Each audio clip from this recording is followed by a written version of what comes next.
Diffraction de la lumière par une fente unique et par grand N fentes. Démonstration théorique à l'aide de la construction géométrique de Fresnel. Cette vidéo est consacrée à la démonstration théorique de la relation générale de la diffraction de la lumière par des fentes. Cette relation permet de calculer l'intensité diffractée en fonction de l'orientation. Elle est valable pour une fente unique ou pour un très grand nombre de fentes, comme c'est le cas avec les réseaux de diffraction. Pour la démontrer, nous avons utilisé la construction géométrique de Fresnel, qui a l'avantage d'être relativement simple et qui permet de bien illustrer le phénomène de diffraction. Cette vidéo fait partie d'un ensemble de 4 vidéos YouTube consacrées à la diffraction de la lumière. En plus de la présente vidéo, il s'agit des vidéos intitulées Illustration expérimentale de la diffraction de la lumière par des trous, Illustration expérimentale de la diffraction de la lumière par des fentes et Illustration expérimentale de la diffraction de la lumière par des réseaux de diffraction. Considérons, pour commencer, le cas de la diffraction par une fente unique. On considère une fente unique de largeur d. On illumine cette fente avec une onde incidente plane dirigée perpendiculairement à la fente. L'onde a une longueur d'onde lambda. Le front d'onde se dirige de la gauche vers la droite jusqu'à atteindre la fente. Selon la théorie de Huygens-Fresnel, on divise la fente en n sources secondaires séparées l'une de l'autre de la distance d sur n. Chacune de ces n sources secondaires émet une ondelette hémisphérique, donc dirigée dans toutes les directions après la fente, de longueur d'onde lambda et d'amplitude grand A. Ces n sources secondaires vont interférer de façon constructive et destructive et produire ainsi un effet de diffraction.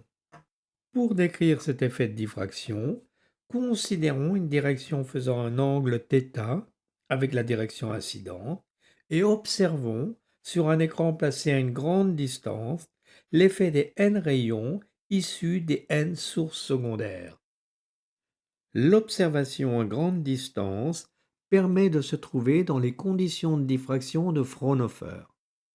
Quelques informations sur les conditions de diffraction de Fraunhofer. Il s'agit d'une diffraction qui se produit à grande distance, encore appelée diffraction au champ lointain.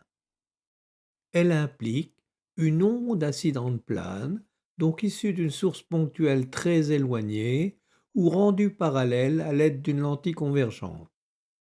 Elle implique aussi des rayons diffractés dans une direction θ qui sont quasi parallèles, donc observés à une grande distance ou focalisés en un point à l'aide d'une lentille convergente.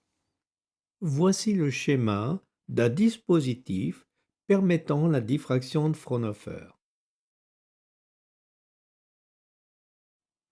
Avec un laser qui produit un faisceau dirigé selon une seule direction, ce dispositif, beaucoup plus simple, sans lentille convergente, est généralement utilisé. Dans les conditions de Fraunhofer, l'interprétation du cliché de diffraction est relativement simple. Mathématiquement, le cliché de diffraction est la transformée de Fourier de l'objet diffractant. Lorsque la source et l'écran se trouvent à une faible distance de l'objet diffractant, on observe aussi un cliché de diffraction, mais son aspect et son interprétation sont beaucoup plus complexes. On parle alors de diffraction de Fresnel. Ce type de diffraction ne sera pas considéré dans cette vidéo.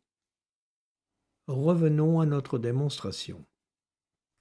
Pour atteindre l'écran, on constate que les rayons 1 et 2 présentent une différence de parcours appelée différence de marche delta. Cet agrandissement permet de calculer cette différence de marche. En effet, l'angle θ se retrouve dans le triangle rectangle ABC. On a donc Sinus θ est égal à delta divisé par d sur n, soit delta est égal à d sinus θ sur n. Il en résulte une différence de phase delta phi égale à 2 pi delta sur lambda, soit delta phi est égal à 2 pi d sinus θ sur n lambda. Si l'on pose bêta est égal à pi d sinus θ sur lambda, alors delta phi est égal à 2 bêta sur n. Si l'on considère le rayon 3 issu de la source secondaire suivante, on constate que ce rayon a la même différence de marge delta, donc la même différence de phase delta phi avec le rayon 2.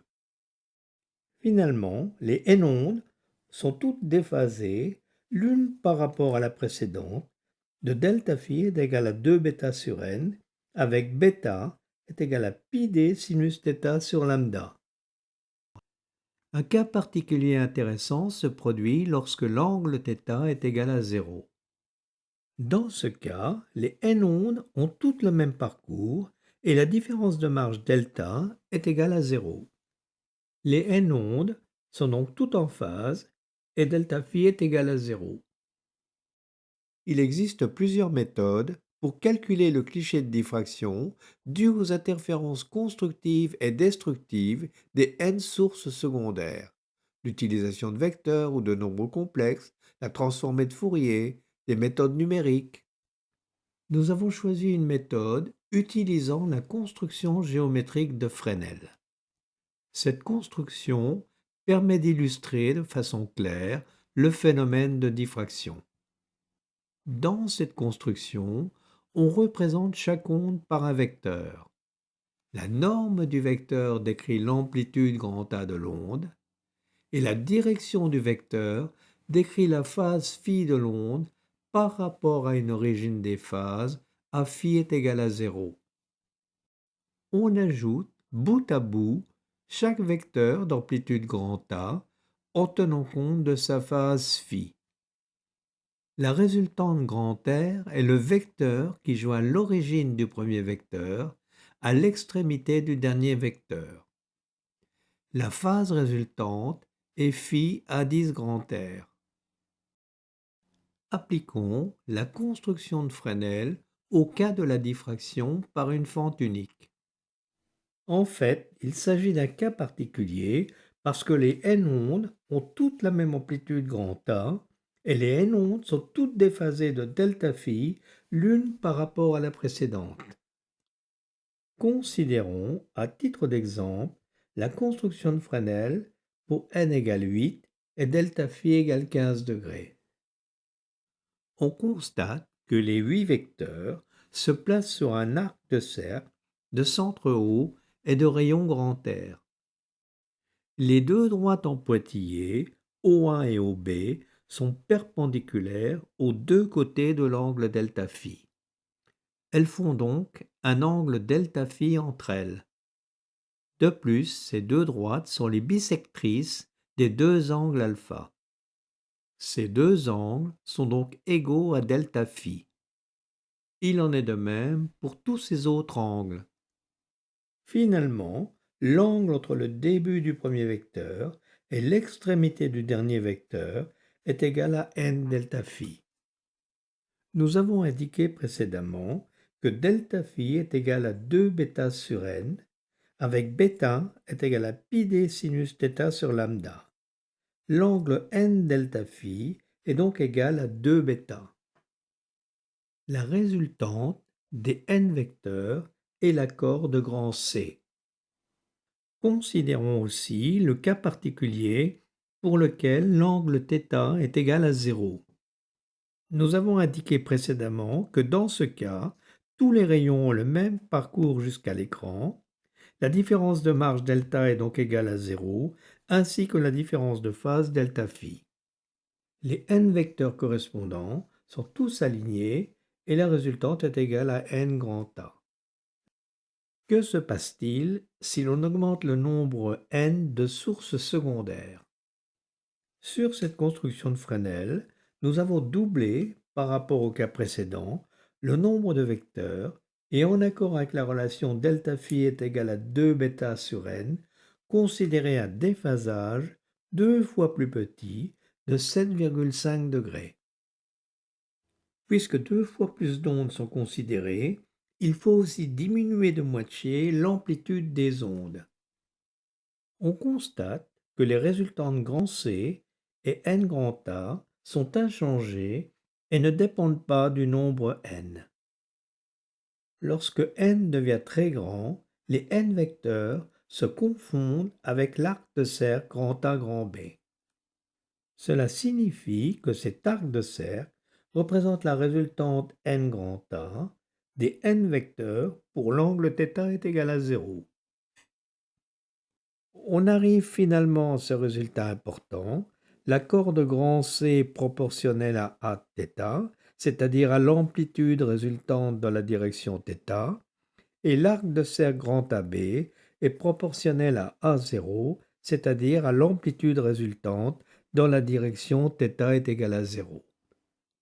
Il est donc utile de calculer l'accord de grand C et l'arc de cercle grand AB.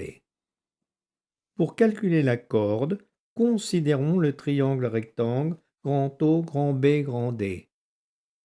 Dans ce triangle rectangle, sinus bêta est égal à grand C sur 2 divisé par le rayon grand R. La corde grand C est donc égale à 2 grand R sinus bêta. L'amplitude dans la direction θ, à θ, est donc proportionnelle à 2 grand R sinus bêta. Calculons l'arc de cercle grand AB. Grand AB est égal à 2 grand R bêta. A0, c'est-à-dire l'amplitude dans la direction θ est égale à 0, est proportionnelle à 2 grand R bêta. Nous pouvons maintenant définir la relation finale. On a Aθ proportionnel à 2 grand R sinus bêta et A0 proportionnel à 2 grand R bêta. Pour éliminer grand R, divisons Aθ par A0. On obtient ainsi Aθ est égal à A0 sinus bêta sur bêta. Pour préciser qu'il s'agit de l'amplitude diffractée par une fente unique, ajoutons l'indice petit a et obtenons ainsi A1θ est égal à A10 sinus bêta sur bêta, que l'on peut encore écrire sous la forme A1θ est égal à A10 sinus cardinal bêta. Le sinus cardinal étant le sinus d'un angle divisé par son angle. Pour passer de l'amplitude à l'intensité, on considère le carré de l'amplitude, soit I1θ est égal à I10 sinus bêta sur bêta au carré. I1θ est l'intensité diffractée par une fente unique dans la direction θ. I10 est l'intensité diffractée par une fente unique dans la direction θ est égal à 0. La courbe de l'intensité diffractée en fonction de l'angle θ obtenue à partir de cette relation a cette allure. À titre d'exemple, nous avons choisi une largeur de fente petit d de 40 microns et une longueur d'onde lambda de 520 nanomètres. La courbe comporte un maximum d'intensité principale, I10, obtenu à l'angle θ est égal à 0 et qui résulte d'interférences constructives. Elle comporte aussi plusieurs maximums d'intensité secondaire de très faible intensité. Des minimums d'intensité nulle résultant d'interférences destructives sont observés pour certains angles θ. On peut rechercher les maximums d'intensité à l'aide de la construction de Fresnel. Considérons le cas du maximum d'intensité principale I10 situé à l'angle θ est égal à 0. Comme nous l'avons déjà indiqué, il résulte d'interférences constructives qui se produisent lorsque les n ondes secondaires sont toutes en phase, donc pour delta phi est égal à 0. Dans ce cas, la construction de Fresnel correspondante est alors constituée d'un alignement de n vecteurs d'amplitude grand A et la résultante A10 est égale à n grand A. L'intensité est donc I10. Remarque, les n ondes secondaires sont aussi toutes en phase si delta phi égale plus ou moins 2π, plus ou moins 4π, plus ou moins 6π, etc. Par exemple, si delta phi égale à 2π, on obtient, grâce à cette relation, sinus θ est égal à n lambda sur d. N étant très grand, sinus θ1 est supérieur à 1, ce qui est impossible. Ces valeurs de delta phi ne doivent donc pas être considérées. Les maximums d'intensité secondaire résultent aussi d'interférences constructives qui se produisent lorsque la résultante des n vecteurs d'amplitude grand A est un diamètre, c'est-à-dire la plus grande corde possible du cercle formé par ces vecteurs. Pour le diamètre, la condition va porter sur l'angle n delta phi égale 2 bêta décrit précédemment. Pour que la corde devienne un diamètre, comme c'est le cas sur cet exemple, il faut que cet angle soit égal à plus ou moins pi, plus ou moins 3π, plus ou moins 5π, etc. Ce qui donne bêta 1 est égal à plus ou moins pi sur 2, bêta 2 égale plus ou moins 3π sur 2, bêta 3 égale plus ou moins 5π sur 2. Si l'on considère, par exemple, n égale à 8, alors la construction précédente est vérifiée pour delta phi égale à plus ou moins 22,5 degrés, plus ou moins 67,5 degrés et plus ou moins 112,5 degrés. Lorsque delta phi est égal à 22,5 degrés, les 8 vecteurs d'amplitude grand A se placent sur un arc de cercle de centre grand O et de rayon grand R, et la résultante est un diamètre de ce cercle. L'intensité correspondante est proportionnelle au carré de ce diamètre. Dans ce cas, bêta 1 est égal à pi sur 2 est égal à pi d sinus θ1 sur lambda, soit sinus θ1 est égal à lambda sur 2d. Le sinus étant très petit, on peut assimiler le sinus à son angle et obtenir finalement θ1 à peu près égal à lambda sur 2d.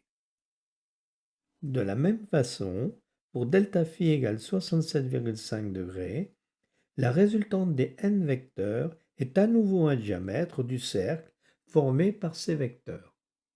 Comme ce diamètre est plus petit que celui obtenu avec delta phi égale 22,5 degrés, cela signifie que l'intensité de ce second maximum secondaire sera plus faible que celle du premier maximum secondaire. Ce second maximum d'intensité secondaire se produit pour l'angle θ2 à peu près égal à 3 lambda sur 2d. Pour delta phi égale 112,5 degrés, on obtient un diamètre encore plus petit, donc une intensité encore plus faible, pour ce troisième maximum d'intensité secondaire, qui se produit pour θ3 à peu près égal à 5 lambda sur 2d. On pourrait appliquer un résultat similaire aux valeurs négatives de delta phi. Cette figure récapitule l'ensemble des résultats obtenus à l'aide de la construction de Fresnel.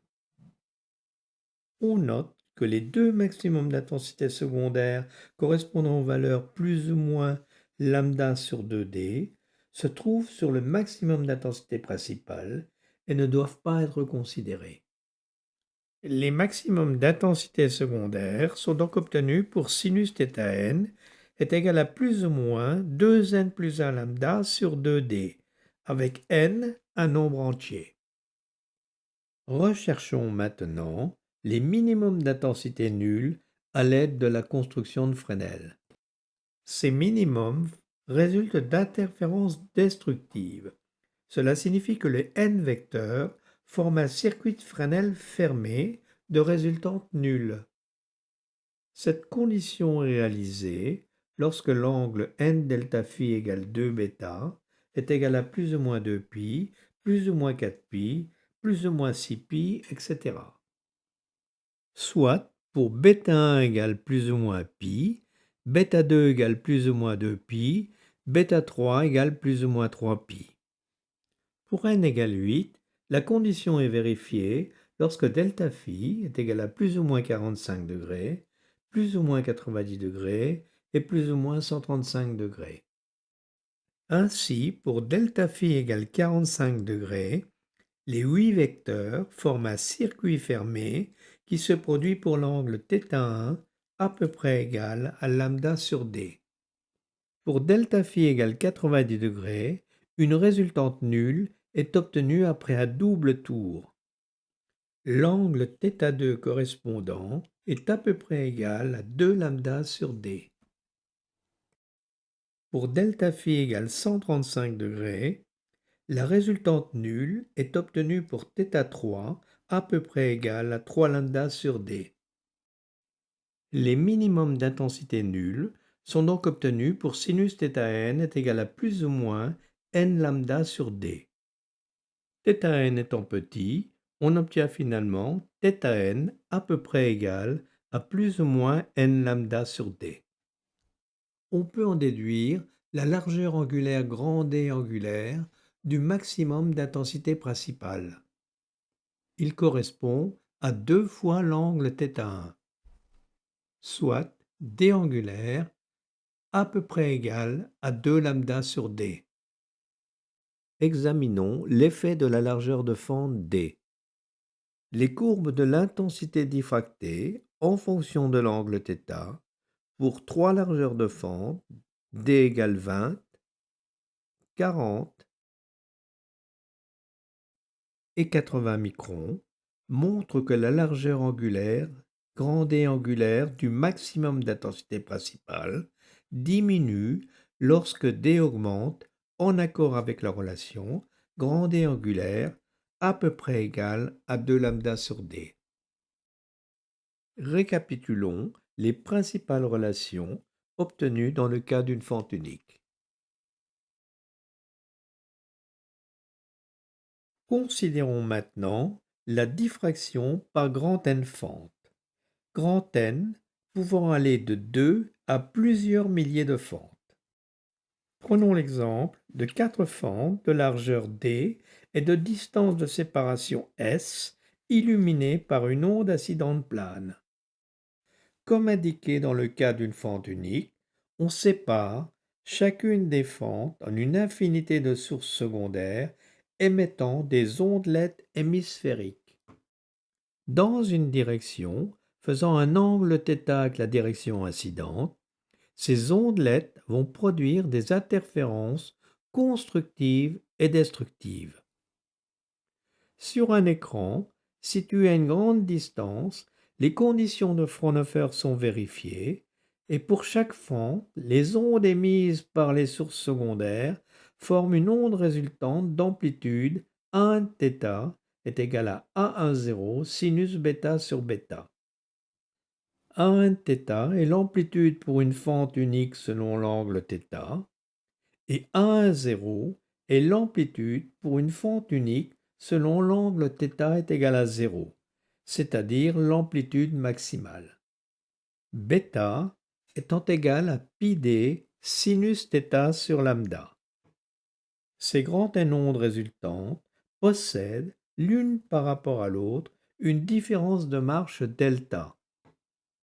Pour calculer cette différence de marche, considérons par exemple les deux rayons 1 et 2 et le triangle rectangle ABC dans lequel on retrouve l'angle θ. On a sinus θ est égal à delta sur S, soit delta est égal à S sinus θ. La différence de phase, delta phi égale à 2 pi delta sur lambda, est donc égale à 2 pi s sinus θ sur lambda.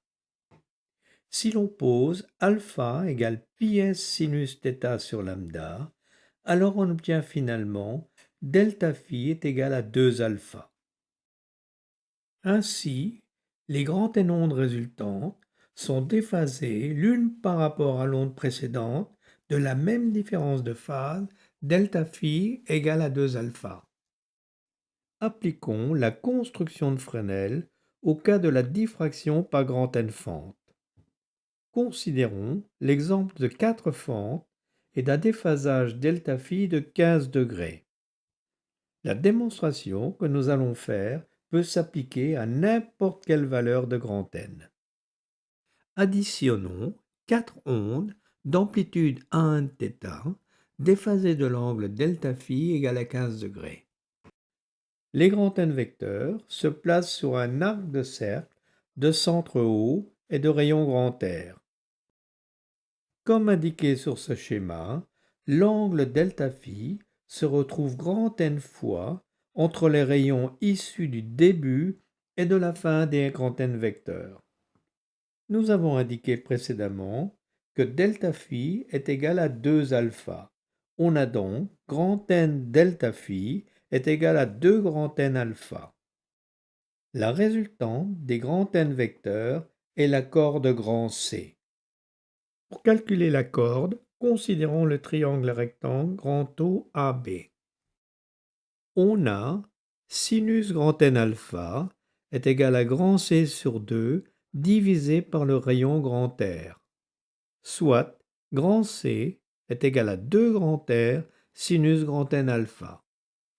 L'amplitude résultante dans la direction θ, Aθ, est donc égale à 2 grand R sinus grand N alpha. Pour calculer le rayon grand R, considérons tout d'abord ce triangle isocèle d'angle au sommet delta phi égale 2 alpha. Puis le triangle rectangle grand O AB d'angle au sommet alpha. On a sinus alpha est égal à 1 θ sur 2 divisé par le rayon grand R. Ce qui donne grand R est égal à 1 θ sur 2 divisé par sinus alpha. On peut maintenant établir la relation générale à partir des deux relations. Aθ est égal à 2R sinus grand N alpha et grand R est égal à 1 θ sur 2 divisé par sinus alpha. En éliminant grand R, on obtient Aθ est égal à 1 θ sinus grand N alpha sur sinus alpha. Comme 1 θ est égal à 1,0 sinus bêta sur bêta, on obtient Aθ est égal à 1,0 sinus bêta sur bêta multiplié par sinus grand N alpha sur sinus alpha.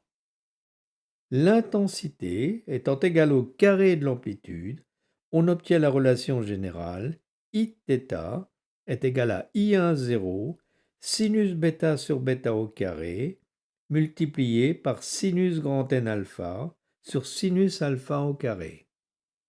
Dans cette relation, Iθ est l'intensité diffractée par les grands N fentes pour l'angle θ et I10 est l'intensité diffractée par une fente unique pour l'angle θ est égal à 0. Rappelons que bêta est égal à pi d sinus θ sur lambda et alpha est égal à pi s sinus θ sur lambda.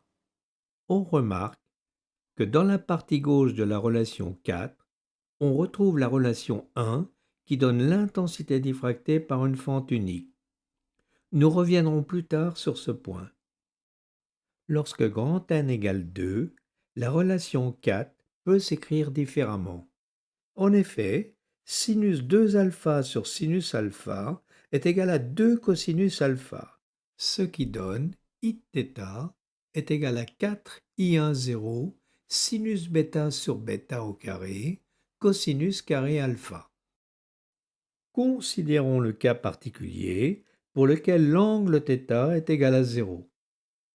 Dans ce cas, chaque onde résultante a une amplitude 1,0 c'est-à-dire l'amplitude dans la direction θ est égale à 0 pour une fente unique. Les grandes n-ondes ont toutes le même parcours jusqu'à un écran situé à une grande distance. Il n'y a donc pas de différence de marge delta, ni de différence de phase delta phi. Pour la construction de Fresnel, les grands n vecteurs d'amplitude 1 à 0 sont alignés et la résultante d'amplitude 1 0 est égale à grand N 1 0. L'intensité I0 est donc égale à grand N2 I1 0. Appliquons la relation décrite précédemment au cas de 4 fentes de largeur d égale 40 microns et de distance de séparation S de 100 microns, illuminées par une longueur d'onde lambda de 520 nanomètres. On constate la présence, en plus du maximum d'intensité principale I0 à θ est égal à 0, de plusieurs maximums d'intensité principaux. De nombreux maximums d'intensité secondaire et de nombreux minimums d'intensité nulle sont aussi observés. Sur ce graphe, nous avons superposé l'intensité diffractée par une fente unique. À θ est égal à 0, l'intensité diffractée par une fente unique est maximale et vaut I1 0. Donnons arbitrairement la valeur 1 à cette intensité. En accord avec la construction de Fresnel étudiée précédemment pour l'angle θ est égal à 0, l'intensité I0 pour grand N fente est égale à grand N2 I1 0. C'est bien ce qui se produit dans le cas présent pour grand N égale 4 fentes, où l'intensité I0 est 16 fois plus importante que l'intensité I1 0 due à une fente unique. Sur ce graphe, nous avons superposé la courbe Iθ est égale à grand N2 I1 0 sinus bêta sur bêta au carré. Il s'agit de la partie gauche de la relation 4 multipliée par grand N au carré. Cette courbe ne dépend que de bêta, donc hormis la longueur d'onde lambda, elle dépend uniquement de la largeur des fentes petit d. Elle représente donc l'effet de diffraction par grand N fentes de largeur d.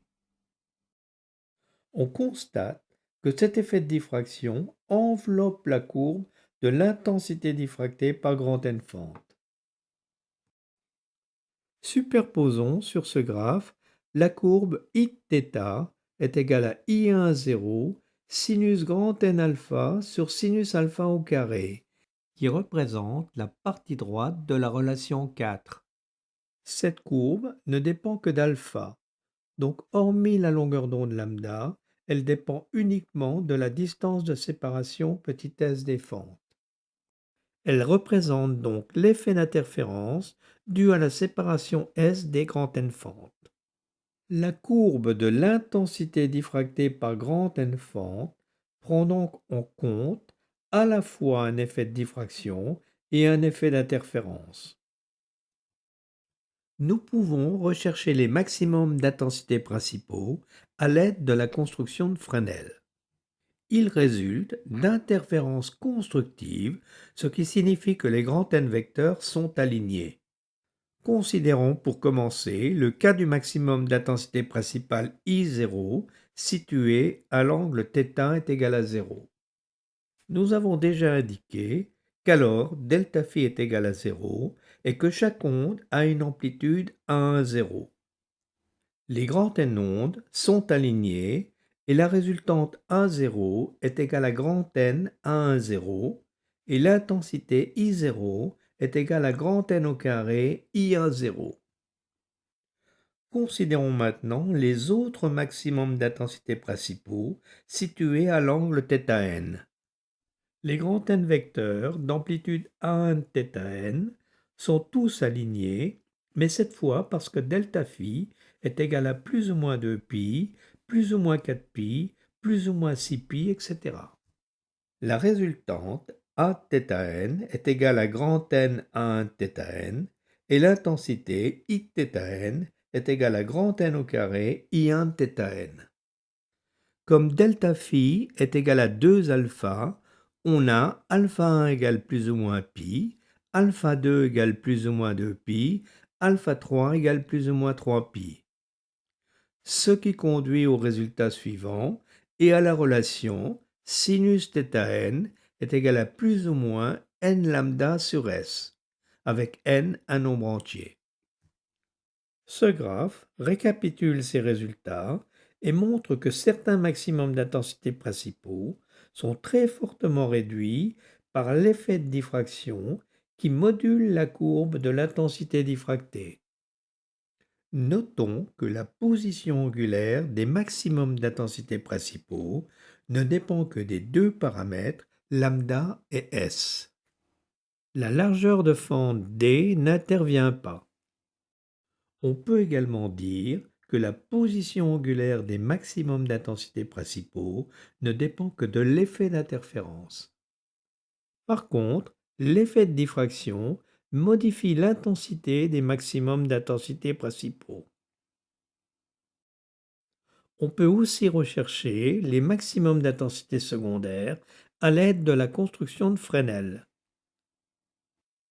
Ces maximums d'intensité secondaire résultent aussi d'interférences constructives qui se produisent lorsque la résultante des grands N vecteurs est un diamètre, c'est-à-dire la plus grande corde possible. Pour que la corde grand C devienne un diamètre, il faut que l'angle grand N delta phi égale à 2 grand N alpha, situé entre le début du premier vecteur et l'extrémité du dernier vecteur, devienne égal à plus ou moins pi, plus ou moins 3 pi, plus ou moins 5 pi, plus ou moins 7 pi, comme c'est le cas sur cet exemple. On a alors alpha 1 égale à plus ou moins pi sur 2 grand N, alpha 2 plus ou moins 3 pi sur 2 grand N, alpha 3 plus ou moins 5 pi sur 2 grand N, alpha 4 plus ou moins 7 pi sur 2 grand N, etc. Par exemple, pour grand N égale 4, delta phi égale à plus ou moins 45 degrés, plus ou moins 135 degrés, plus ou moins 225 degrés, plus ou moins 315 degrés. Les constructions de Fresnel correspondantes montrent que la résultante des 4 vecteurs est bien un diamètre. On obtient ces résultats et la condition générale peut s'écrire sinus θn est égal à plus ou moins 2n plus 1 lambda divisé par 2 grand ns. Ce graphe, qui récapitule l'ensemble des résultats, montre que les maximums d'intensité secondaire sont situés entre chaque maximum d'intensité principale. Nous reviendrons par la suite sur ce point. Comme pour les maximums d'intensité principaux, ils ne dépendent que des paramètres lambda et s. Ces maximums d'intensité secondaire ont peu d'utilité, car on verra plus loin que lorsque grand N est grand, leur intensité devient très vite négligeable. Pour terminer, recherchons les minimums d'intensité nulle à l'aide de la construction de Fresnel. Il résulte d'interférences destructives, ce qui signifie que la résultante des grands N vecteurs est nulle et le circuit de Fresnel est donc fermé. Dans ce cas, grand N delta phi, qui est égal à 2 grand N alpha, est égal à plus ou moins 2 pi, plus ou moins 4 pi, plus ou moins 6 pi, plus ou moins 8 pi, etc. On a donc alpha 1 égale à plus ou moins pi sur grand N, alpha 2 plus ou moins 2 pi sur grand N, alpha 3 plus ou moins 3 pi sur grand N et alpha 4 plus ou moins 4 pi sur grand N. Pour grand N égale 4, delta phi est égal à plus ou moins 90 degrés, plus ou moins 180 degrés, plus ou moins 270 degrés, plus ou moins 360 degrés. Les constructions de Fresnel correspondantes forment des circuits fermés, sauf pour delta phi égale 360 degrés, qui est un cas particulier lié à la valeur grand N égale 4. Ces circuits de Fresnel conduisent à ces résultats et à la relation générale sinus θn est égal à plus ou moins n lambda sur grand Ns. De très nombreux minimums d'intensité nulle sont observés. Ils sont utiles car ils permettent de caractériser la largeur angulaire delta-θ des maximums d'intensité principaux. Comme le montre cette figure, delta-θ est égal à 2θ1, soit delta-θ à peu près égal à 2 lambda sur grand Ns. Lorsque grand N devient très grand, comme c'est le cas avec les réseaux de diffraction, alors la largeur des maximums d'intensité principaux devient très faible. Considérons maintenant l'influence du nombre de fentes grand N sur le cliché de diffraction. Nous avons calculé l'intensité diffractée en fonction de l'angle θ grâce à cette relation pour 2, 4, 6, 8 et 10 fentes de même largeur d égale 40 microns, de même distance de séparation S égale 100 microns, illuminées avec la même longueur d'onde lambda de 520 nanomètres. Les courbes obtenues sont présentées avec la même échelle en intensité et en angle. Grand N égale 2, grand N égale 4, grand N égale 6, grand N égale 8 et grand N égale 10.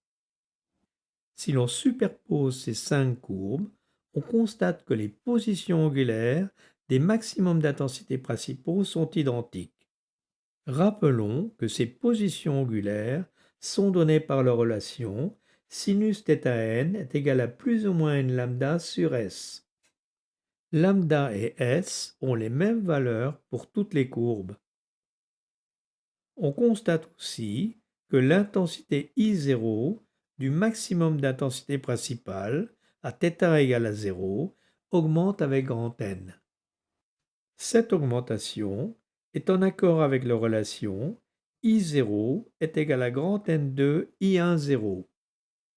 Pour ces courbes, nous avons donné arbitrairement la valeur 1 à I1 0. I0 est donc égal à grand N au carré. Cet agrandissement de la partie basse de la superposition des courbes met bien en évidence la diminution de la largeur angulaire delta-θ des maximums d'intensité principaux lorsque grand N augmente. Cet effet est en accord avec la relation delta-θ à peu près égale à 2 lambda sur grand Ns. Une dernière propriété concerne les maximums d'intensité secondaire.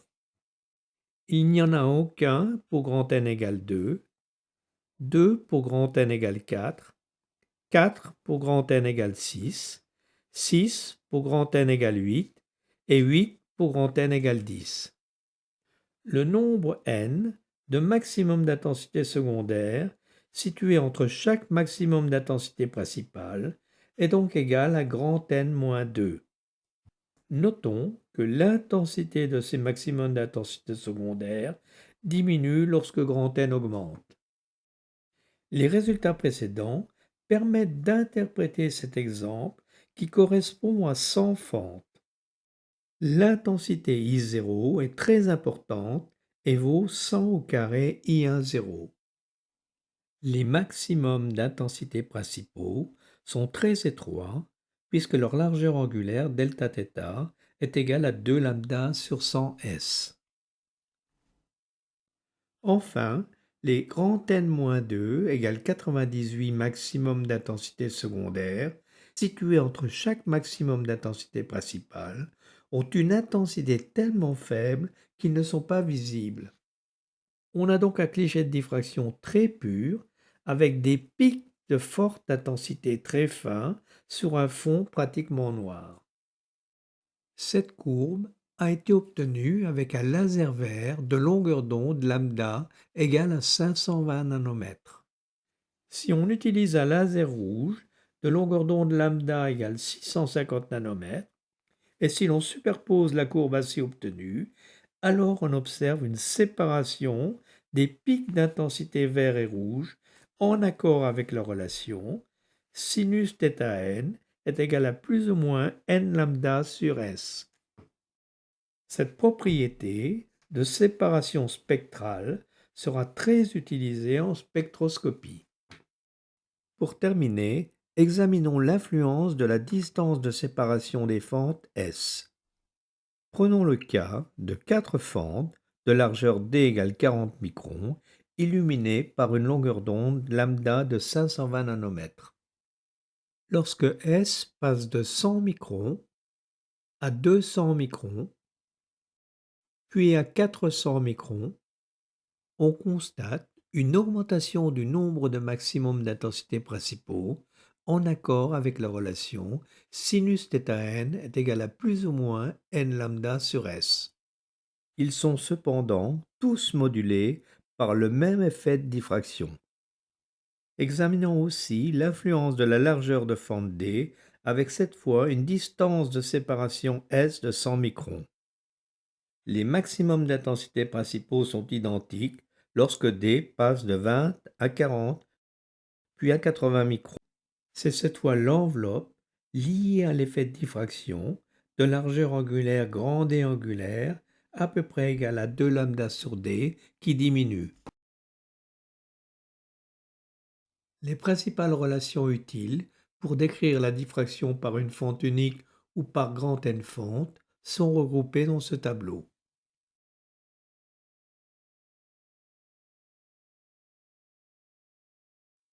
En conclusion, nous avons démontré, à l'aide de la construction géométrique de Fresnel, cette relation générale qui décrit le phénomène de diffraction pour une fente unique et pour un nombre grand N de fentes. La construction de Fresnel est une construction géométrique relativement simple.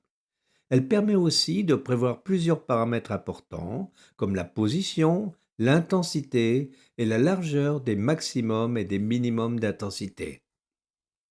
Cette démonstration, purement théorique, s'accompagne d'illustrations expérimentales publiées dans les vidéos YouTube suivantes: illustration expérimentale de la diffraction de la lumière par des trous, illustration expérimentale de la diffraction de la lumière par des fentes et illustration expérimentale de la diffraction de la lumière par des réseaux de diffraction.